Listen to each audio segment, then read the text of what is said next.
al 3 de diciembre del año 2020 y es un placer que usted esté con nosotros. Buenas tardes, Célida. ¿Qué tal, Graciela? Como siempre, pues extendemos también este agradecimiento a las personas que se conectan con nosotros, no solamente a través de la señal de Canal 12, sino que también en nuestras plataformas digitales. También nos acompaña Zuli Rodríguez, que nos estará actualizando todo sobre lo que ha ocurrido en materia deportiva. ¿Qué tal, Zuli? Buenas tardes. Buenas tardes, Célida. Buenas tardes, amigos televidentes. Como siempre, un gran placer estarnos acompañando a través de la pantalla de Canal 12. Mucho de qué hablar. Sobre todo vamos a hablar acerca del fútbol, por ejemplo, donde Haaland va a jugar hasta el 2021. Más detalles más adelante. Aparte de ello, también vamos a continuar hablando acerca de la NFL, del partido que se realizó ayer y por supuesto también de una baja muy, pero muy importante para el equipo de los Steelers. Todo esto más adelante, pero seguimos con más, compañeras. Gracias. Gracias. Y de esa manera nos vamos a los titulares. Sudagrip, con una familia de antigripales completa para aliviar los síntomas de la gripe, presenta los titulares de Noticiero Hechos. Más de 109 millones de dólares ha entregado Bandesal del fideicomiso a los micro, medianos y pequeños empresarios afectados por la pandemia de COVID-19. La institución ya recibió más de 75,000 solicitudes para subsidio y créditos. Un golpe a las finanzas de la pandilla 18 aseguran haber dado las autoridades en las últimas horas en Apopa. En un operativo capturaron a 12 personas implicadas en el delito de lavado de dinero. Un triple homicidio se registró en un cantón de Santa Ana. Las víctimas fueron atacadas con arma de fuego y según las autoridades eran miembros de pandillas. Continúan registrándose tragedias en carreteras. Al menos 2 personas murieron y varias resultaron heridas en accidentes de tránsito registrados en las últimas horas. En el ámbito internacional, Estados Unidos registró un nuevo récord de casos de COVID-19.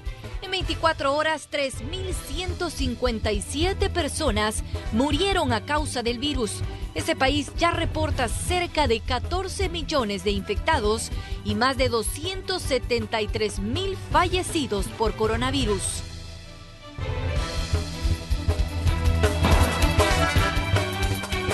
Iniciamos esta entrega de Noticiero Hechos con una imagen panorámica de San Salvador. Es un bello atardecer, tenemos un maravilloso clima además este día, una imagen captada desde el mirador de los Planes de Renderos. Así comenzamos con lo más destacado de este día. Para ti que eres empleado de gobierno, en Bacredomatic te damos todo el crédito con la cuota más baja. Presenta. El crédito que necesitas con la cuota más baja para empleados de gobierno, solicita el tuyo a domicilio enviando la palabra préstamo al 7170-4222. Bacredomatic. Iniciamos con el detalle de las informaciones, comentándoles que el presidente de Bandesal informó cómo avanza el fideicomiso para atender a los empresarios afectados por la pandemia de COVID-19. Los 600 millones de dólares que el gobierno dispuso para atender a los empresarios afectados por la pandemia de COVID-19, el presidente de Bandesal informó que en los 3 programas ya se han utilizado más de 109 millones de dólares.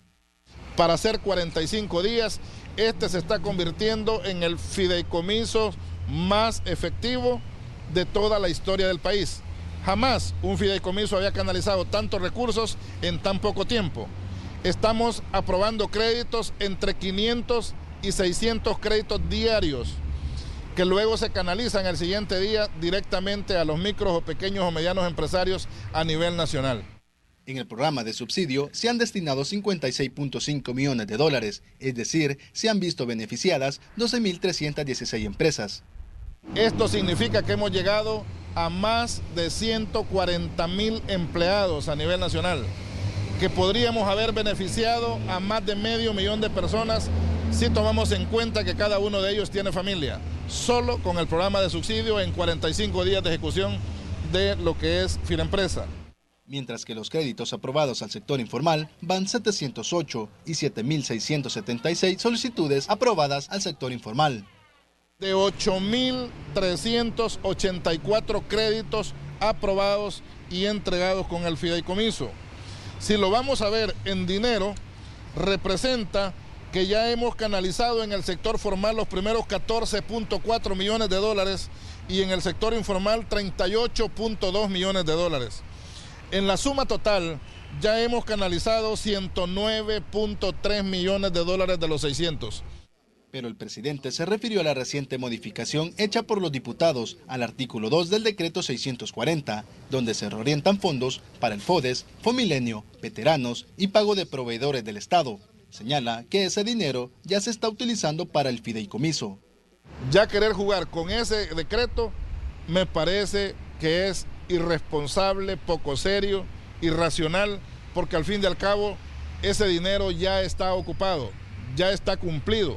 Ese decreto ya no vale la pena que estén diciendo que lo van a querer modificar o que van a querer reorientar recursos cuando no lo hicieron en el tiempo que debieron haberlo hecho. Insta a los diputados a aprobar las nuevas propuestas del gobierno para no perder los nuevos créditos. Informó para Noticiero Hechos, Eric Alfaro. Y los diputados de la Asamblea Legislativa dicen que si no se paga la contrapartida de Fomilenio, será una responsabilidad directa del presidente de la República y del ministro de Hacienda, ya que se perderían importantes proyectos de inversión.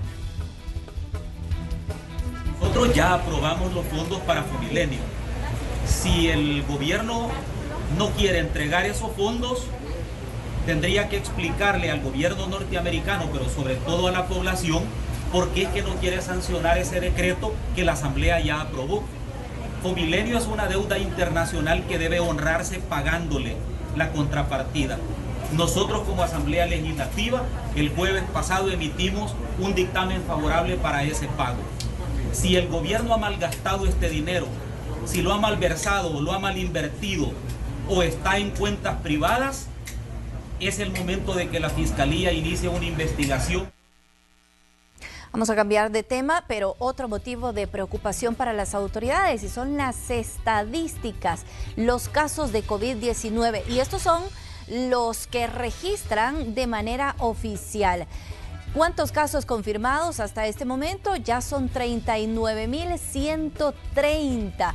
Este sitio nos indica que hay 5 personas fallecidas. Sin embargo, también las autoridades estaban compartiendo información relevante en cuanto a las personas que se han visto más afectadas, al menos en las últimas horas, y estamos hablando de los adultos mayores. Y es que, de acuerdo al ministro de Salud, Francisco Alaví, durante los últimos días se ha reportado un incremento en la mortalidad de personas mayores de 60 años, precisamente a causa del coronavirus, ascendiendo a un 90% de las estadísticas.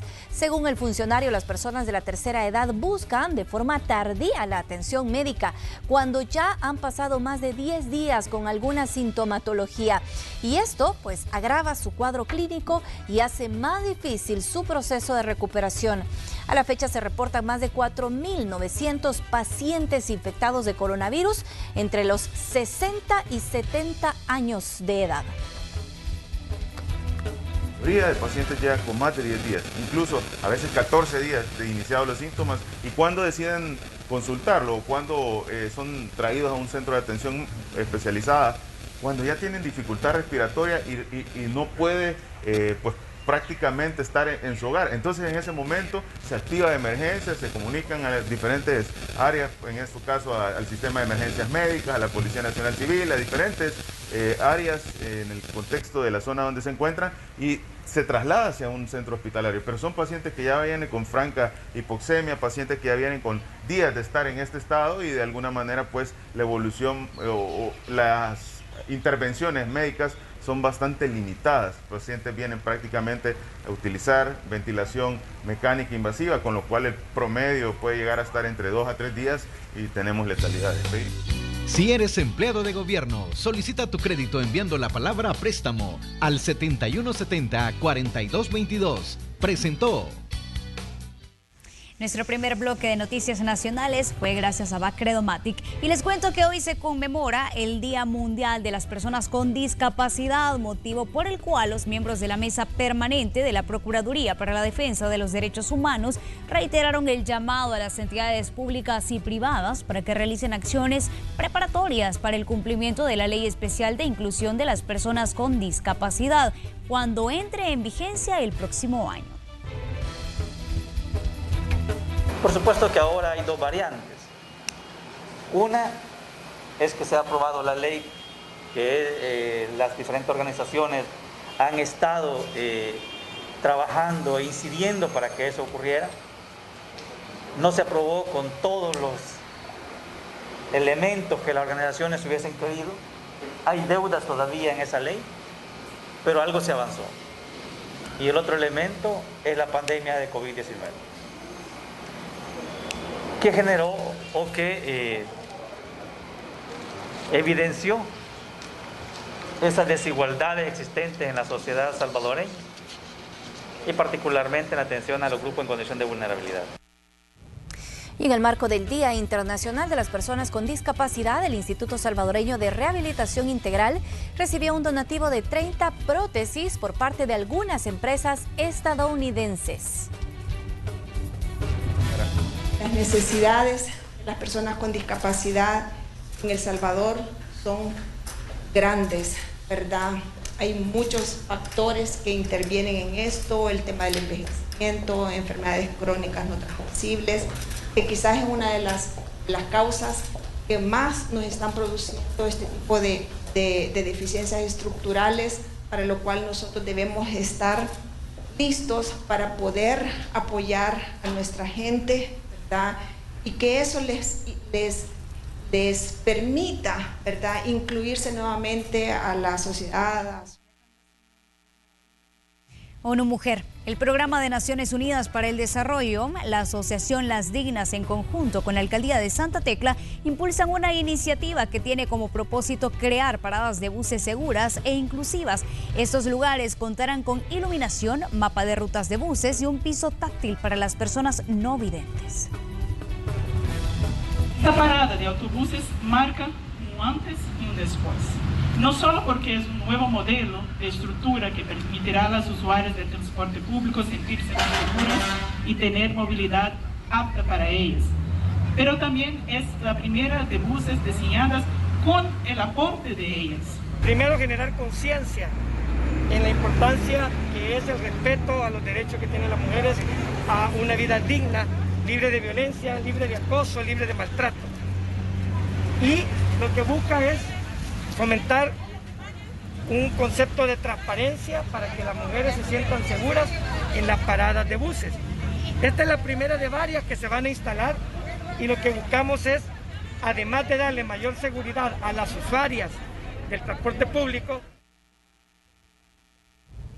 Y en otros temas, la Procuraduría para la Defensa de los Derechos Humanos ha preparado un plan de observación para las elecciones de 2021 en el que se pretende eliminar toda posible violencia política electoral. Carla Goches nos amplía la información. Adelante, Carla.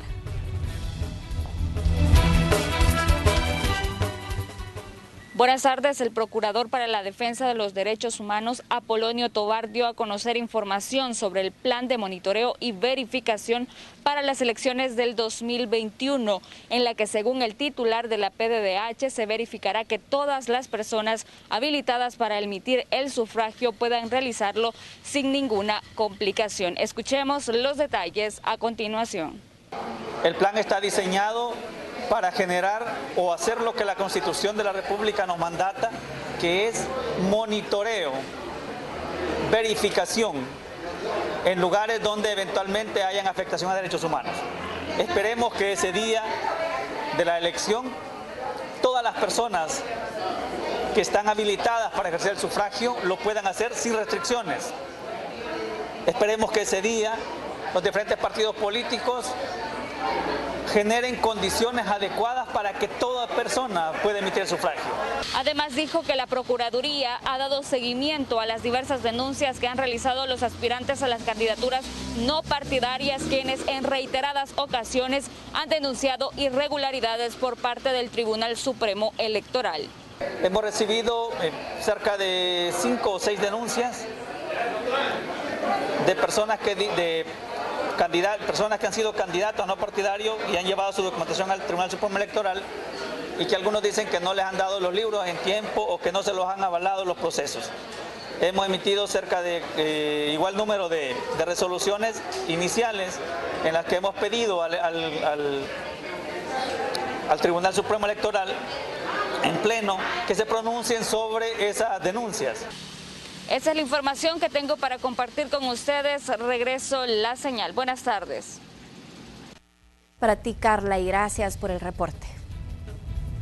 Y es momento de conocer también la información del clima y lo vamos a hacer con Lorena Soriano. Ella es la meteoróloga de turno. Lorena, muy buenas tardes. ¿Qué vamos a tener para lo que resta del día? Este día tenemos el flujo del este, el cual tiene poco a moderado contenido de humedad y se va a estar desplazando desde el Mar Caribe hacia nuestro país. Este día vamos a tener algunas precipitaciones de baja intensidad, principalmente en la zona norte, así como también la cadena volcánica de nuestro país, pero principalmente del centro hacia el occidente del territorio salvadoreño. Esas condiciones son debidas a que tenemos un sistema de vaguada, el cual favorece a que tengamos estas lluvias, pero por lo general el cielo va a estar despejado a poco nublado y únicamente en horas de la tarde, horas de la noche podríamos tener el cielo medio nublado. Por otro lado, también las temperaturas van a estar por lo general cálidas, pero relativamente un poquito más bajas de los días anteriores, y vamos a tener temperaturas que van a estar oscilando alrededor de los 28 a los 32 grados Celsius en el occidente y el centro del territorio salvadoreño, mientras que en el oriente vamos a estar con temperaturas de 32 hasta 34 y 35 grados Celsius específicamente en San Miguel. Así que estas son las condiciones atmosféricas, un ambiente bastante agradable en horas de la noche y la madrugada. Gracias, Lorena, y muy buenas tardes. Ahí teníamos entonces el pronóstico del clima. Hemos variado de tener vientos a que se esperen hoy lluvias. Eso significa que nos podemos llegar a enfermar y por eso es que les recomendamos Tosil. Para esa tos que no te deja tranquilo ni para dormir, te recomendamos Tosil en sus 5 presentaciones para toda la familia. Tosil original, Tosil sabor miel, Tosil infantil, Tosil caramelo y el nuevo Tosil Fórmula 44. ¿Y tu tos? Tosil me la quitó. Tosil de Laboratorios Suizos. Ahí tiene la recomendación y es momento de darnos cuenta de qué ha ocurrido en el ámbito deportivo. Y para eso vamos con Zuli Rodríguez. Muchísimas gracias, Célida. Buenas tardes, amigos televidentes. Como ya les estábamos adelantando al principio, Erling Haaland sufrió una lesión en el tendón de la corva, lo que provocó ausentarse del decisivo partido del Borussia Dortmund contra la Lazio, en parte por el liderato del Grupo F de la Champions League. Además, Lucien Favre, su entrenador, adelantó que el joven delantero noruego incluso pueda perderse lo que queda del 2020. En este mes se perderá 4 encuentros entonces de Bundesliga que llevarán al Borussia Dortmund a visitar al Eintracht Frankfurt, al Werder Bremen y el Unión Berlín, recibiendo entre el primero y el segundo partido al Stuttgart. Tampoco estará en el viaje a San Petersburgo para enfrentarse al Zenit por el día 22 tras visitar a los capitalinos. También le tocará jugar fuera de casa contra el Eintracht Braunschweig en los 16avos de final de la Pokal. Se espera que pueda reaparecer hasta el 3 de enero para recibir al Wolfsburgo.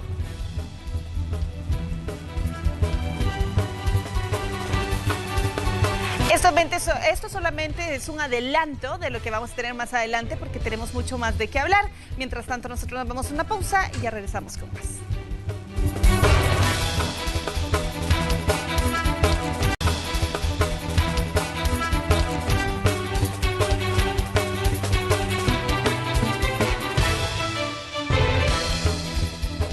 Gracias por continuar informándose con nosotros. Un triple homicidio se registró esta madrugada en la lotificación El Bosque del Cantón Primavera en Santa Ana. De acuerdo a las autoridades, las víctimas eran miembros de pandillas y fueron identificados como Cristian Alexander Alas, de 17 años, Mario Ramos, de 16, y Wilber Antonio Hidalgo, de 21 años. Este último supuesto cabecilla de la pandilla que opera en ese sector.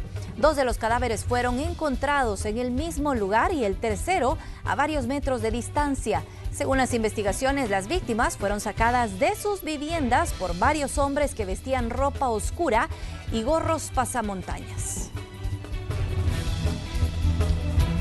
Y vamos a ir con más información porque la unidad especializada contra el lavado de activos de la Fiscalía General de la República realizó una serie de allanamientos, esto para desarticular el brazo financiero de una estructura criminal que operaba en el municipio de Apopa. De acuerdo a las investigaciones, los involucrados tenían negocios y bienes con los que disfrazaban los ingresos obtenidos por las actividades ilícitas. Las finanzas en contra de la pandilla 18 revolucionario que opera en la zona de Apopa, específicamente la tribu Álamo y otras tribus que operan en las zonas urbanas de acá, de la jurisdicción del municipio que he mencionado. Y entre la novedad del procedimiento que se han emitido 17 órdenes de detención administrativa. Y en temas de seguridad, autoridades de esta cartera de Estado hablaron sobre la reducción en los hechos delictivos gracias a la ejecución del Plan Control Territorial.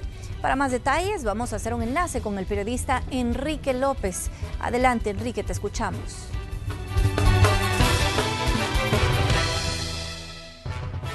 Así es, compañeros, buenas tardes. Este día las autoridades de seguridad han dado un consolidado sobre los resultados que se han obtenido desde la implementación del Plan Control Territorial. A la fecha reportan una reducción del 46% en el delito de homicidio. También ya suman 35 días sin hechos violentos, salvando la vida de más de 1,000 salvadoreños. Escuchemos a continuación las declaraciones.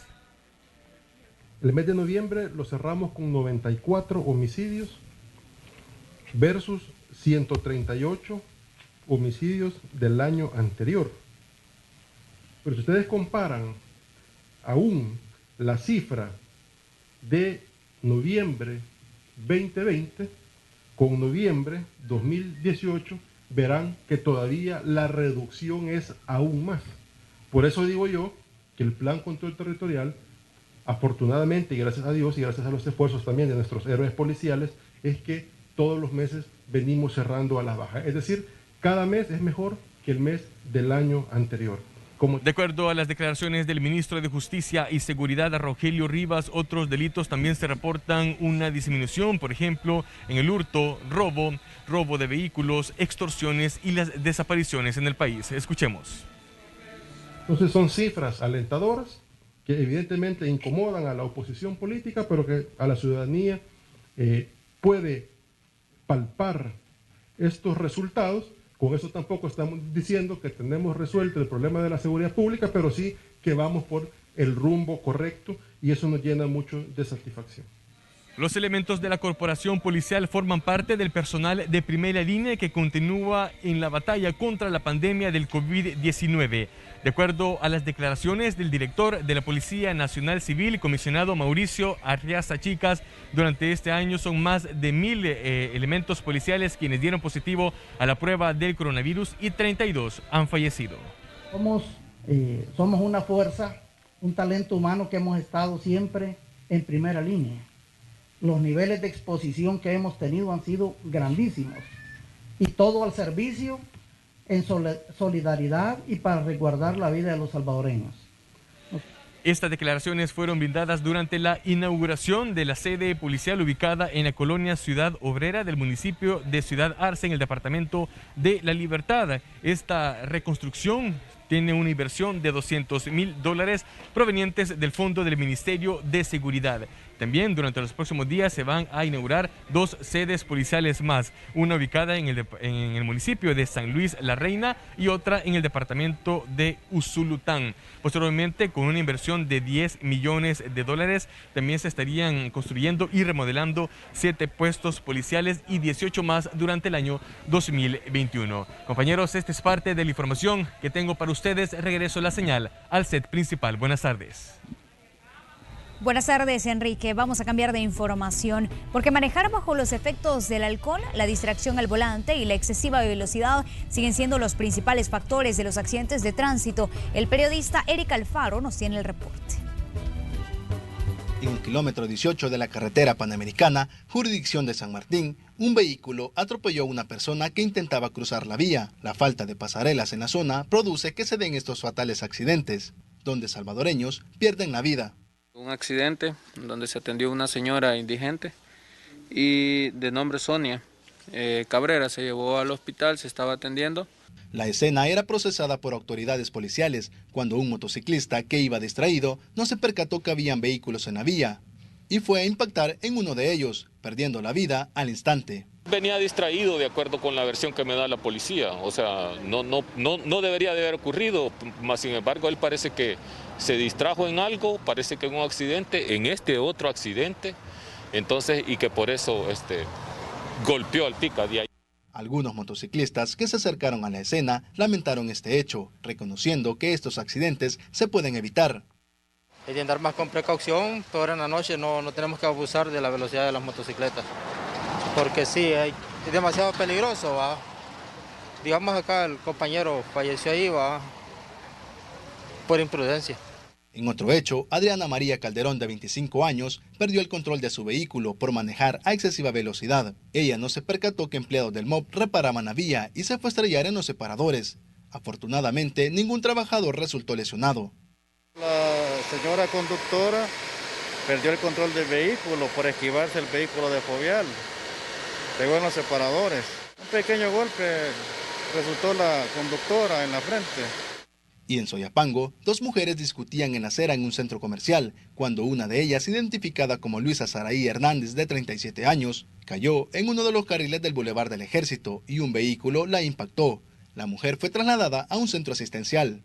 Con imágenes de José Delgado, informó Eric Alfaro. Y han ocurrido más accidentes. Un motociclista falleció tras ser embestido por un pick-up y posteriormente arrollado por un tráiler. Esto ocurrió cuando circulaba sobre el Boulevard del Ejército en el sentido de Soyapango hacia San Salvador. La víctima fue auxiliada por personas que transitaban en la zona. Socorristas confirmaron que lamentablemente murió en el lugar.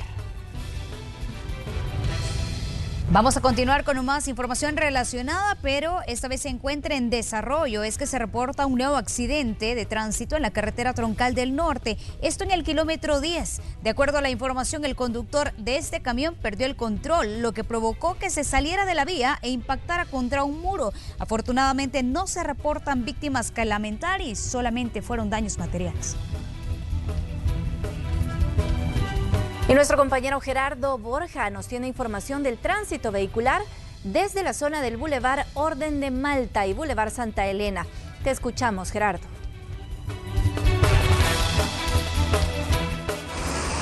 Gracias, compañeros, amigos televidentes. A esta hora un reporte del tráfico desde el sector del Boulevard Orden de Malta y Boulevard Santa Elena. Vamos a iniciar hablando del Boulevard Orden de Malta. Los vehículos que usted ve en pantalla, los conductores que transitan a esta hora en el sentido de la carretera del Puerto de la Libertad buscando hacia el sector del Boulevard Luis Poma, quienes buscarán llegar hasta el sector de la Cima o trasladarse hasta el sector de la autopista Comalapa, llegando al Paso del Jaguar, un panorama donde podemos apreciar una carga de vehículos bastante considerable, pero esta no genera mayores inconvenientes, por lo menos en este sector. El único inconveniente es llegar al redondel Orden de Malta, detenerse y posteriormente a seguir su marcha.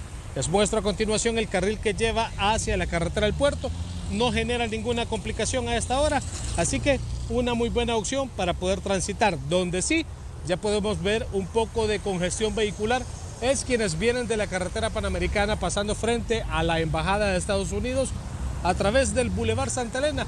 Aquí sí ya se genera un poco más de complicación, pero lo bueno que hay gestores de la Alcaldía Municipal de Antiguo Cuscatlán para ayudar a agilizar la carga de vehículos. Los otros vehículos que ustedes ven en pantalla, miren, de verdad es una filita bastante grande quienes se trasladan a esta hora a través del Boulevard Luis Poma, llegando hasta el Boulevard Orden de Malta. Así que este es parte de mi reporte a esta hora con estas imágenes. Yo le voy a regresar la señal hasta los estudios principales.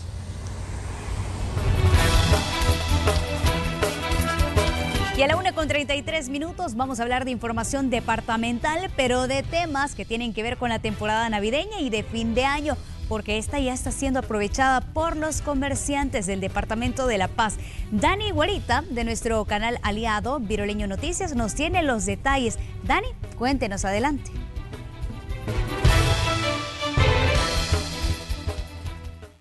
Así es, buenas tardes. Desde la cabecera del departamento de La Paz, quiero comentarles cómo andan rondando los precios en productos de temporada navideña y cómo este ha afectado al sector comercio. Con los precios, tenemos guías desde $1, lo que es el arrocito, tenemos guías también de $3, lo que son las LED de 100, tenemos LED de 200 a $6 y LED de 300 a $8.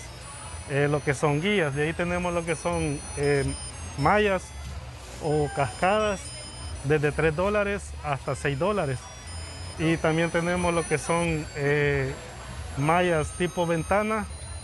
Creo que podría decir que hoy las fiestas navideñas van a ser más familiares, con convivencia más familiar, ya que pues este año, debido a la pandemia del COVID-19, pues esto ha permitido y ha dado una función a que cada una de las familias de lo que somos de aquí de Zacatecoluca, nosotros convivamos más por las fiestas navideñas.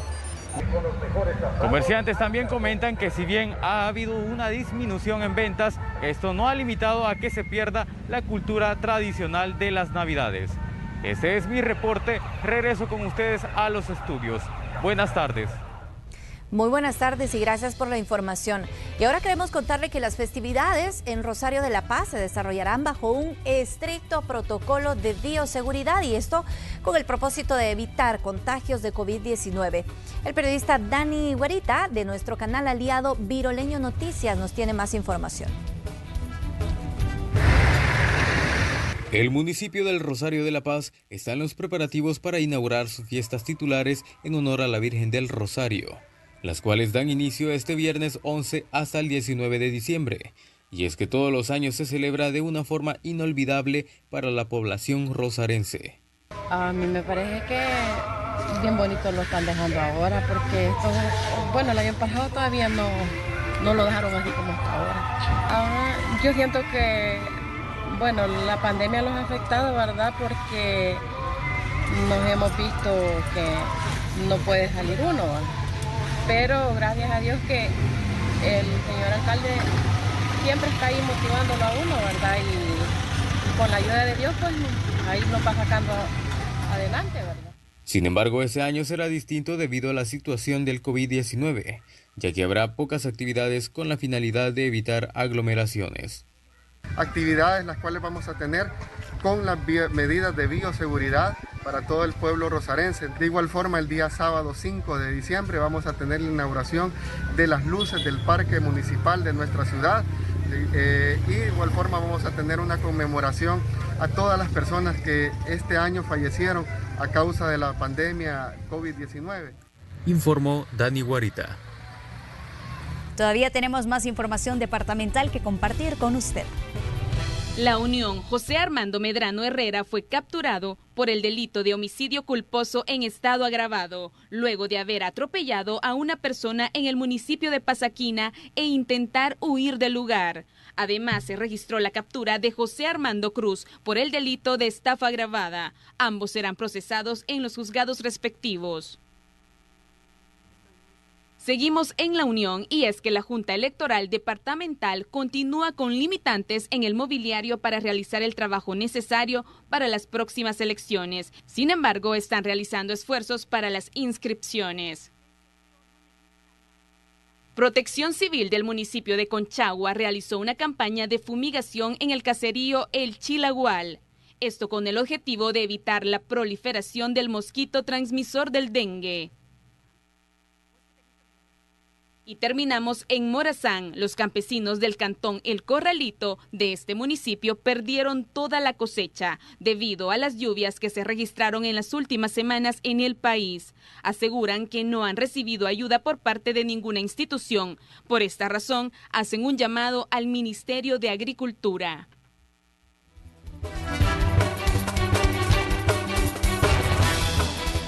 Vamos a hacer un breve recorrido por el ámbito internacional. Le contamos que el presidente de Honduras, Juan Orlando Hernández, se encuentra en Estados Unidos, donde sostendrá reuniones con ejecutivos de importantes instituciones financieras e intentará recabar ayuda internacional para su país.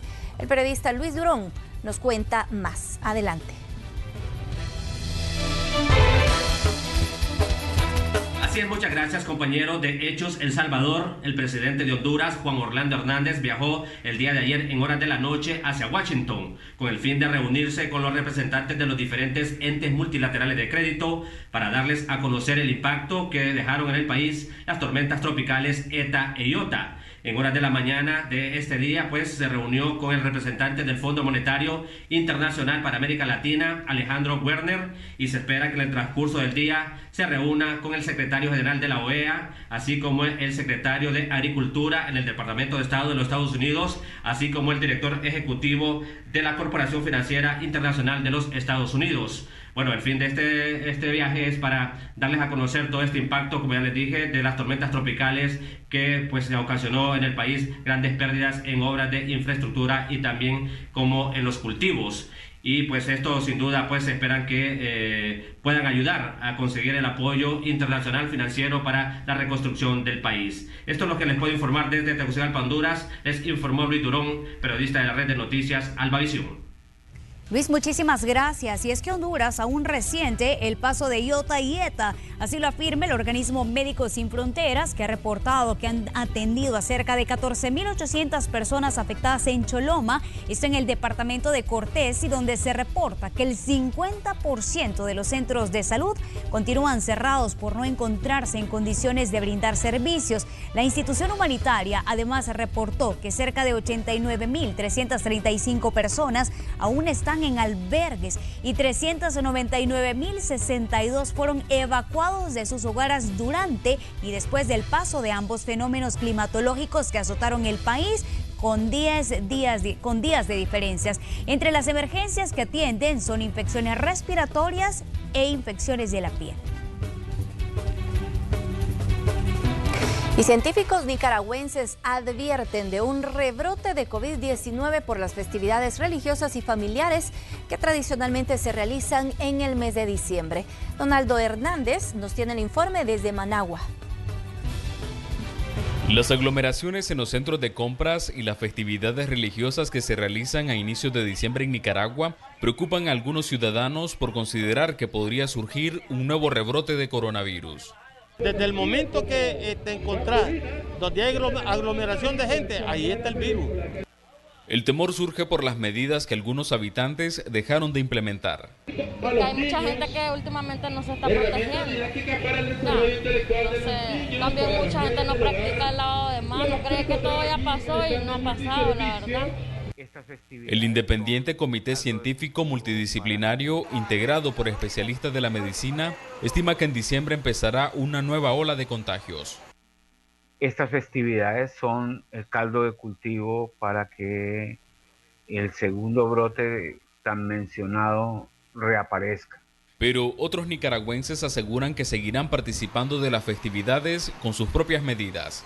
El alcohol gel, su mascarilla, lavarse las manos cuando van a salir o tal vez cuando llegan visitas, también le decimos eso también, que se laven las manos y todo. A pesar de la preocupación de la ciudadanía y de las organizaciones médicas independientes, las autoridades nicaragüenses han insistido en que la COVID-19 está controlada. Donaldo Hernández, Voz de América, Managua. De Centroamérica nos vamos a ir hasta Sudamérica porque un reciente informe de la Secretaría General de la OEA advierte que en Venezuela se han registrado más de 18.093 asesinatos entre 2014 y 2020.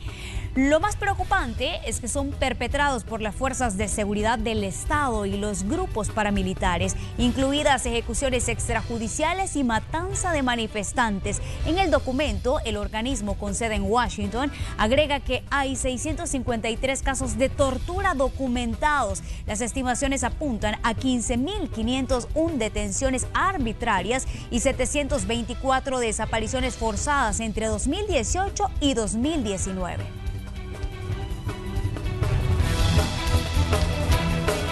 Nuevamente vamos a hacer una pausa comercial, pero regresamos en minutos. No nos cambien.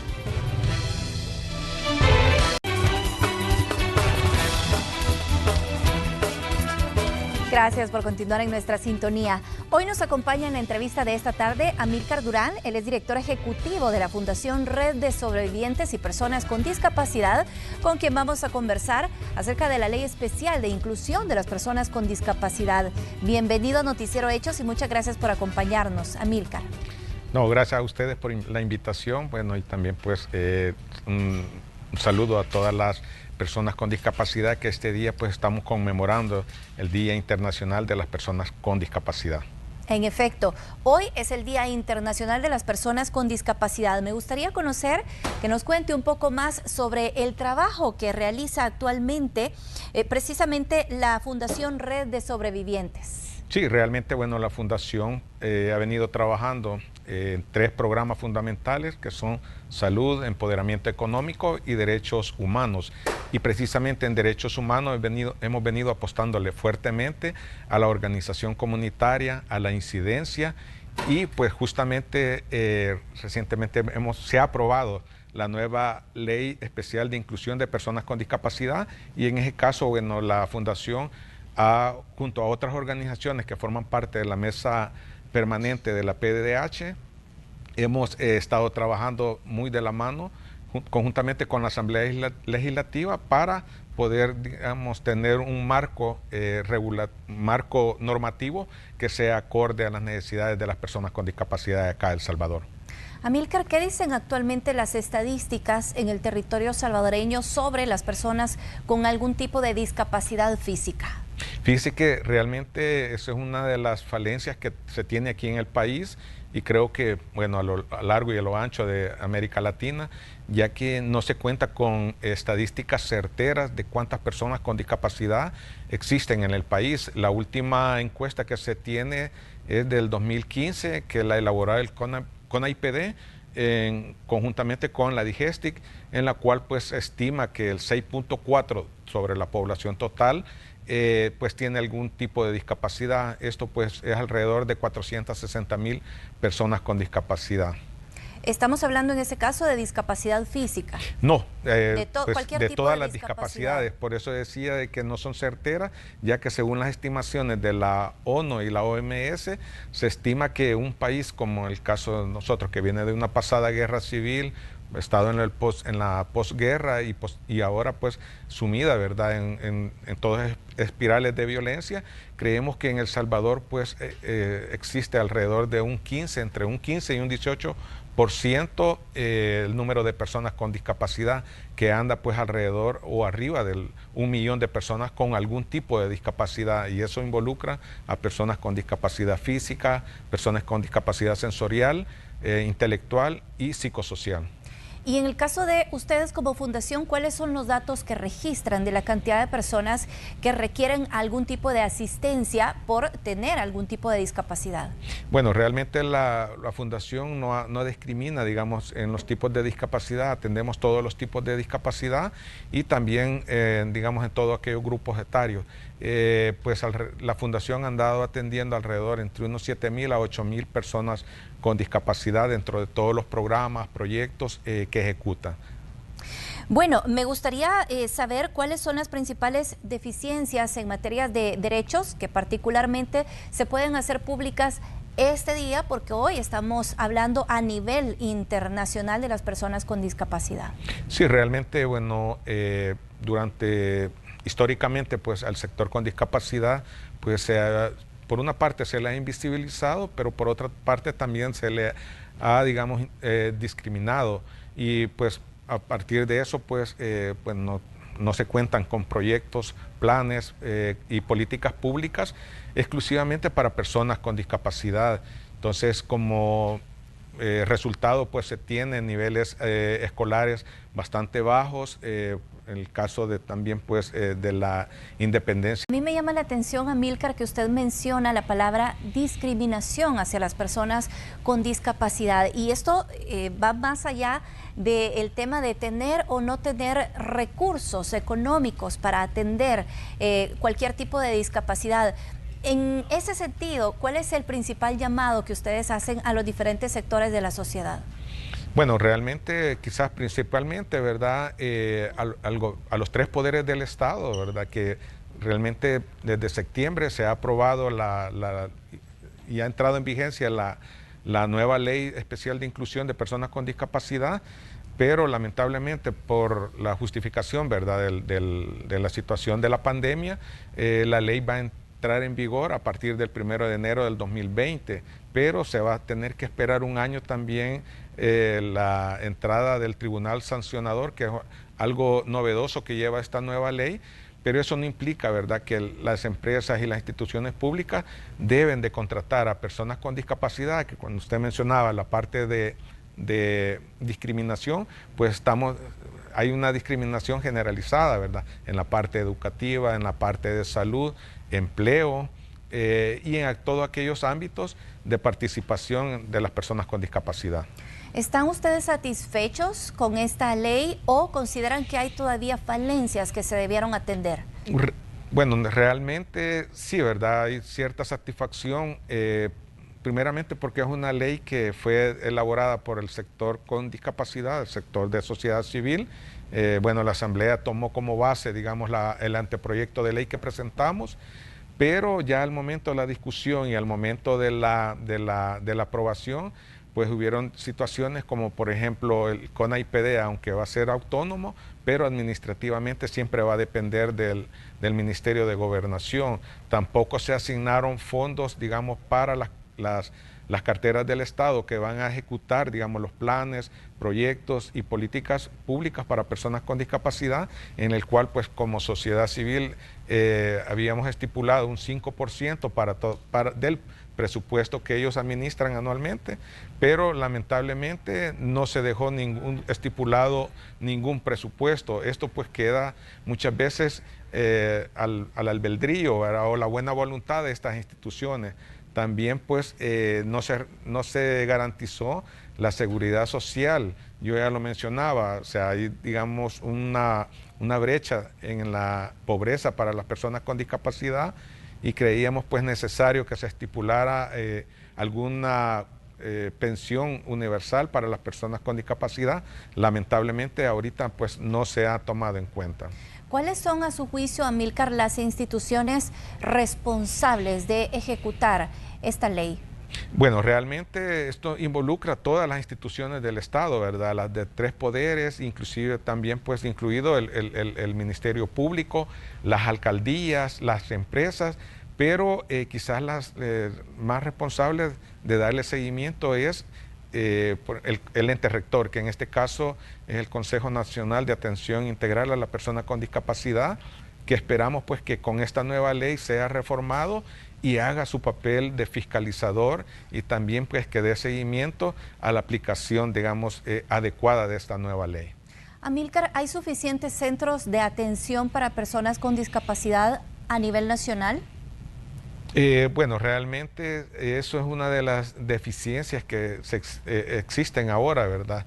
Nosotros como fundación elaboramos una investigación sobre la aplicación de políticas públicas inclusivas, y fue, digamos, bien difícil poder encontrar. Si bien es cierto, bueno, de parte de las instituciones rectoras se han ido implementando algunas políticas, como por ejemplo la política nacional, la política de empleo, pero estas no responden actualmente a las necesidades. O sea, se requiere una mayor fiscalización, y bueno, en el caso de aquellas instituciones que no cumplen, pues deberían de existir, digamos, todos aquellos mecanismos para infraccionarlas.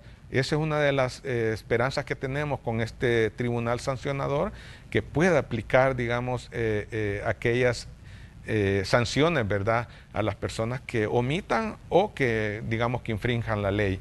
Se ha estipulado que pueden ir, digamos, salarios mínimos que van de 5 hasta 10 salarios, multas que van de 5 a 10 salarios mínimos. Esperamos pues que eso, digamos, pueda venir a apoyar a que se cumpla la ley, aunque nosotros pues somos más conscientes, pues, pedimos que las instituciones hagan una toma de conciencia, tal como lo estipula la Convención sobre los Derechos de las Personas con Discapacidad. Usted mencionaba que como fundación procuran no discriminar a nadie de las personas que llegan en busca de ayuda y están tratando de atenderlas. Pero ¿cómo hacen para conseguir financiamiento o cómo funcionan? Bueno, realmente la fundación, desde, digamos, su génesis, ha dependido casi en su totalidad de la cooperación internacional, de cooperantes, por ejemplo, como, bueno, uno de los más fuertes que tenemos es la cooperación sueca, IM Sweden Development Partner. También pues hemos tenido proyectos con USAID, hemos estado ejecutando proyectos también con la FIA y otras cooperantes que en cierta manera han ido reconociendo, ¿verdad?, la participación y que necesitan y que le apuestan también al empoderamiento económico de las personas con discapacidad. Con ello pues se busca implementar, ¿verdad?, espacios de participación que sean inclusivos para las personas con discapacidad. Actualmente, ¿cuántos beneficiarios tienen en la fundación y de qué manera les apoyan? Bueno, nosotros tenemos 3 programas con los que trabajamos y dentro de esto pues andamos atendiendo alrededor de entre 7.500 a 8.000 beneficiarios directamente, e indirectamente pues creemos que esa cifra se puede triplificar. El programa Podcast Invisible, ¿en qué consiste? Y me gustaría saber también cuáles son los objetivos de este proyecto. Sí, realmente, bueno, creemos que como, bueno, una de las estrategias que nosotros implementamos ahora con lo de la pandemia, ¿verdad? Aún sabiendo pues que existe una brecha digital, ¿verdad? Casi en toda la población de El Salvador, y con el caso de las personas con discapacidad pues se agudiza más. Entonces pensamos pues que muchas veces las personas con discapacidad no tienen voz, o muchas veces también la sociedad muchas veces no conoce o no reconoce las capacidades de las personas con discapacidad. En ese sentido pues creíamos pues que es importante primeramente contar con un podcast en el cual pues tenga 3, bueno, por lo menos ahorita son 3 espacios que vamos a tener. Uno que tiene que ver con la entrevista, ¿verdad?, para conocer el entorno, ir día a día viendo cuáles son las necesidades o el entorno en el que se desenvuelven las personas con discapacidad. Está otro que tiene que ver con perfiles, ¿verdad?, que son aquellas personas que han sobresalido y han sobrellevado y han logrado su resiliencia de la discapacidad. Y un tercero que tiene que ver con editorial, ¿verdad?, para ir colocando sobre el pulso de cómo está, digamos, el entorno de la persona con discapacidad. Y muy pronto, pues, quizás como primicia a ustedes, pues hoy en diciembre, mediados de diciembre, creo que la próxima semana estaremos lanzando también nuestra revista digital, ¿verdad?, que el cual pues va a tener como ese propósito de informar sobre el quehacer de las personas con discapacidad acá en El Salvador y también pues en la región. Excelente. Y bueno, a mí me gustaría abordar este tema porque en los últimos meses nos hemos visto afectados en términos generales los salvadoreños por la pandemia del COVID-19, pero también por 2 fenómenos naturales que incluso sabemos que ha dejado a personas sin hogar. ¿De qué forma han afectado estas situaciones a las personas con discapacidad? Sí, bueno, primeramente quizás uno de los más impactos que hemos tenido, porque nosotros contamos con una unidad de inclusión laboral, ¿verdad? Y estamos monitoreando permanentemente a las personas que hemos logrado insertar dentro de las empresas. El primer impacto ha sido lo económico, ya que pues muchas personas que estaban laborando, al momento pues que las empresas han ido cerrando o digamos también han ido disminuyendo personal, los primeros pues que han despedido pues son a las personas con discapacidad. Inclusive pues también hay muchas personas que tienen microemprendimientos y con esta pandemia pues también se vieron afectados. Entonces el primer efecto que se ha tenido pues es la parte económica. La parte de la salud también se ha visto afectada, como la parte también de la movilización, ya que, como decía, ¿verdad?, tampoco dentro de las medidas paliativas que se tuvieron durante el manejo de la pandemia, realmente a las personas con discapacidad se les invisibilizó y no se les tomó cuenta también dentro de estas medidas. Eso pues en cierta manera ha influido drásticamente en la situación actual de las personas con discapacidad. Por ello, pues como fundación nos dimos a la tarea. Bueno, es una fundación que trabaja más que todo en la defensa y en la incidencia de las políticas públicas, pero también pues nos vimos en esta pandemia pues también hacer una labor humanitaria, ¿verdad? Así que anduvimos también, pues, gracias a donantes como la Fundación Gloria de Cried y también pues a nuestro donante IM Sweden Development Partner, logramos también pues andar entregando víveres a domicilio a aquellas personas con discapacidad que en verdad estaban en una situación bastante delicada y en problemados, digamos, más que todo en lo que es la parte primicia de la alimentación. Quiero agradecerle a Amílcar por habernos acompañado y me gustaría que finalicemos con cuál es el mensaje que usted enviaría este día en particular a las autoridades, pero también a la sociedad civil, porque todos somos responsables en los temas de inclusión. No, bueno, primeramente quizás a la sociedad en general, ¿verdad? Reconocer que una discapacidad pues no está exenta o no es exclusiva de una persona, sino pues todos estamos exentos. De hecho, bueno, yo tengo 22 años de estar en silla de ruedas y cuando la adquirí pues jamás me imaginé que iba a continuar mi vida en una silla de ruedas.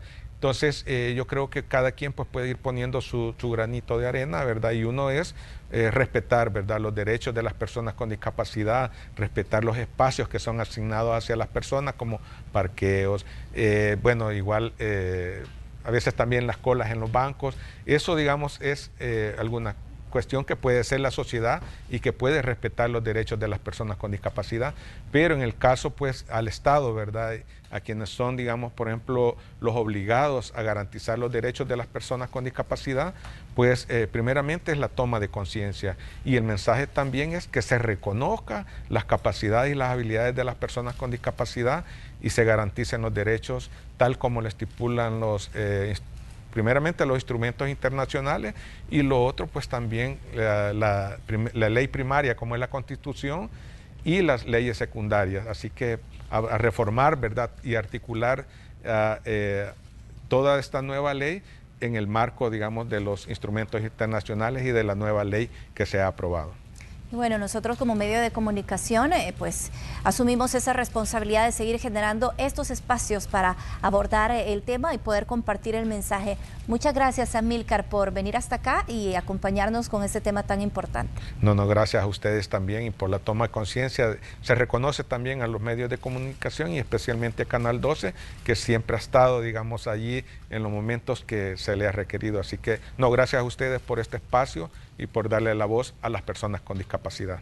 Con gusto, Amílcar, gracias por acompañarnos. Nosotros tenemos que hacer nuevamente una pausa comercial, pero volvemos en minutos. Continuamos con más información deportiva. Antes quiero comentarte que unos zapatos pueden ser la compra de tu vida. Por compras de $20 con todas tus tarjetas de crédito y débito Bacredomatic participas en la rifa de un apartamento en Condominio Altea. Más información en www.bacredomatic.com. Ahora sí, vamos con el mundo deportivo. El pívot Anthony Davis ha renovado con Los Ángeles Lakers, que tras el anuncio de la ampliación de LeBron James este miércoles, seguirá siendo pareja con The King en busca de un nuevo anillo. Después que salieran de la burbuja de Orlando como los vencedores de la temporada más particular de la NBA por culpa del coronavirus, California tendrá a sus dos jugadores franquicia, como mínimo 2 años más. En el caso de Davis, esa vinculación aumenta hasta los 5 años, aunque sea la última temporada, tendría una opción para terminar el contrato. Serán $190 millones a lo largo de esas campañas para que los Lakers cuenten con el mejor pívot de la actualidad, un jugador clave en la consecución del título de 2020, aunque el MVP de las finales fue LeBron. Y hablando siempre de la NBA y la Asociación Nacional de Jugadores de Básquetbol, ambos han anunciado el miércoles por la noche que hubo, escuchen bien, 48 pruebas positivas por COVID-19 de los 546 jugadores examinados del 24 al 30 de noviembre. Esta fue la ronda inicial de pruebas para los jugadores cuando regresaron a las sedes de sus equipos antes del inicio de los entrenamientos individuales el martes. La temporada regular está programada para comenzar el 22 de diciembre. A pesar que se mantienen como el único equipo invicto en la temporada 2020 de la National Football League o la NFL y que vienen de derrotar este miércoles a Baltimore Ravens, los Pittsburgh Steelers recibieron una muy mala noticia por parte del apoyador Bud Dupree, luego que durante el último juego sufriera una grave lesión en su rodilla izquierda. El jugador fue sometido a una resonancia magnética que le determinó lo peor, una rotura del ligamento cruzado, lo que implica perderse lo que resta del certamen y será operado en los próximos días. De esta forma, la franquicia de Pensilvania pierde por lesión a su segundo jugador defensivo titular, luego que en la semana 5 el apoyador medio David Bunch sufrió una lesión similar, lo que obligaría al entrenador Mike Tomlin a utilizar en los próximos juegos al novato Alex Highsmith.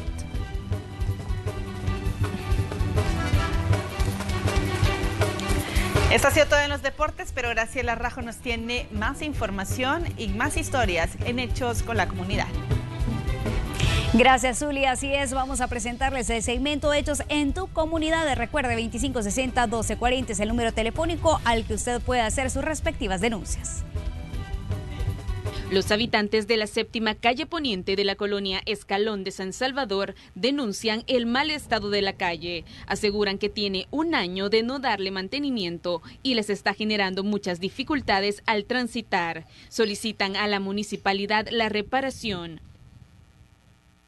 Una fuga de agua potable denuncian los residentes de la calle Bélgica y Alameda Juan Pablo II, reparto Escalón Norte en San Salvador. Aseguran que lleva un mes de estarse desperdiciando el vital líquido y han estado haciendo llamadas a andas sin ser atendidas. Solicitan a la autónoma la pronta reparación.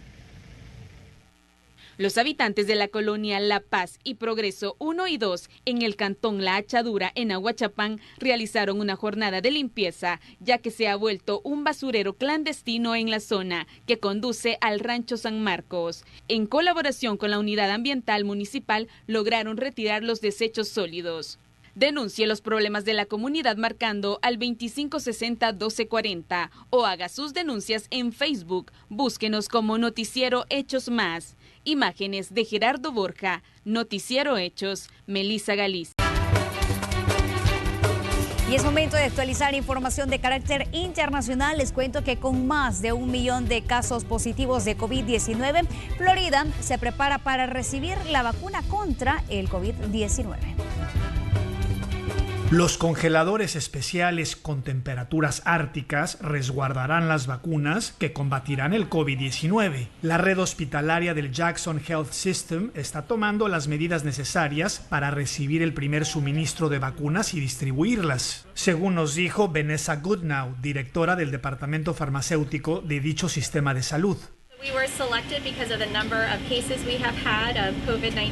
Fuimos seleccionados por la cantidad de casos que hemos tenido de COVID-19 y por nuestra capacidad para hacer llegar una gran cantidad de vacunas a nuestros empleados y finalmente a los pacientes de nuestra comunidad. Los Centros para el Control y la Prevención de Enfermedades determinaron que las primeras personas que deben recibir la vacuna son los trabajadores de la salud y los residentes de asilos para ancianos. La eficacia de la vacuna es una de las preocupaciones del público, sobre lo que la experta manifestó su opinión. Los datos parecen muy prometedores, mostrando más del 90% para las 2 primeras vacunas que se espera que salgan, por lo que con esta capacidad de vacunar y tener protección contra el COVID-19 nos permitirá comenzar a mirar hacia adelante. La farmacéutica Pfizer envió sus ensayos clínicos a la Administración de Alimentos y Medicamentos FDA, que el próximo 10 de diciembre se reunirá para deliberar. Florida es el tercer estado en el país en rebasar el 1 millón de contagios de COVID-19. Alonso Castillo, Voz de América, Miami. Y Estados Unidos registra un nuevo máximo histórico por COVID-19. Se reportan 3.157 muertes en las últimas 24 horas, mientras los sistemas de atención médica luchan por soportar el peso de este empeoramiento. Durante el transcurso de la pandemia, 273.799 personas en los Estados Unidos han muerto a causa del virus y más de 13.9 millones han sido infectadas según datos de la Universidad de Johns Hopkins. El récord se produce cuando Estados Unidos sufre casos de escalada y hospitalización que se asemejan a la devastación de la primavera, pero que los expertos en salud advierten que empeorarán aún más durante el invierno.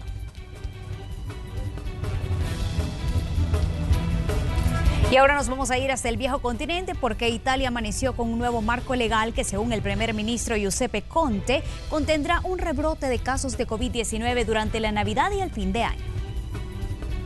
En horas de la madrugada, Italia adoptó un decreto que restringe la movilidad dentro del país durante las fiestas de Navidad y Año Nuevo como parte de las medidas para combatir la propagación del COVID-19. Del 21 de diciembre al 6 de enero de 2021, queda prohibido trasladarse de una región a otra, salvo por motivos de salud o laborales. Italia, el primer país afectado por el coronavirus en Europa, ha registrado hasta ahora más de 57,000 muertes y el gobierno teme una tercera oleada después de las vacaciones si no se toman medidas estrictas. El pico del segundo brote parece que se ha superado sin llegar a confinar a todo el país. El jefe de gobierno, Giuseppe Conte, deberá firmar durante la jornada un decreto ley más detallado en el que, según los medios italianos, deberá renovar el toque de queda vigente a partir de las 11 de la noche. Hasta ahora, los restaurantes y bares pueden abrir hasta las 6 de la tarde, mientras que los cines, teatros y salas de conciertos permanecen cerrados. Y 10,000 personas en el noroeste de China dieron positivo por brucelosis, una enfermedad bacteriana. Este brote se debió a una fuga en una fábrica farmacéutica biológica que ocurrió entre finales de julio y finales de agosto del año pasado, según la Comisión de Salud de la ciudad en septiembre. Los funcionarios de salud no informaron ninguna muerte en la actualización de este jueves. La enfermedad produce dolor abdominal, dolor de espalda, fiebre y escalofríos, además de sudoración excesiva, fatiga, dolor de cabeza, dolor articular y muscular.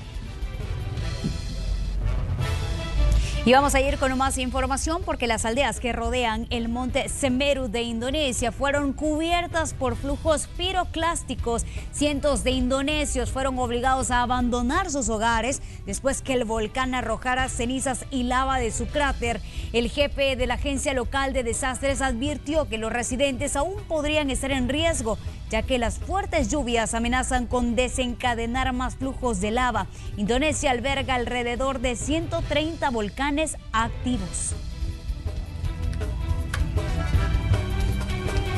Y el Papa emérito Benedicto XVI tiene dificultades para hablar, según reveló el cardenal maltés Mario Grech en una entrevista publicada en el portal de noticias del Vaticano.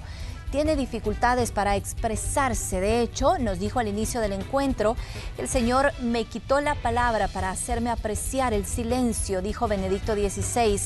Se convirtió en septiembre en pontífice más anciano de la historia, un récord discutible ya que renunció al cargo. El primer papa en dimitir en 7 siglos, renunció al papado a los 86 años tras 8 años de un pontificado difícil, azotado por los escándalos y una grave crisis dentro de la Iglesia. Y hablemos de la política en los Estados Unidos, porque el presidente Donald Trump dejó abierta la posibilidad de buscar nuevamente la reelección en 2024. Estas declaraciones se registraron durante una fiesta navideña en la Casa Blanca. Si bien no hubo acceso a la prensa, el video del discurso circuló rápidamente. Sus palabras fueron las siguientes: han sido 4 años increíbles, estamos tratando de hacer otros 4 años de mandato, de lo contrario, los veré en 4 años. Al evento asistieron miembros del Partido Republicano.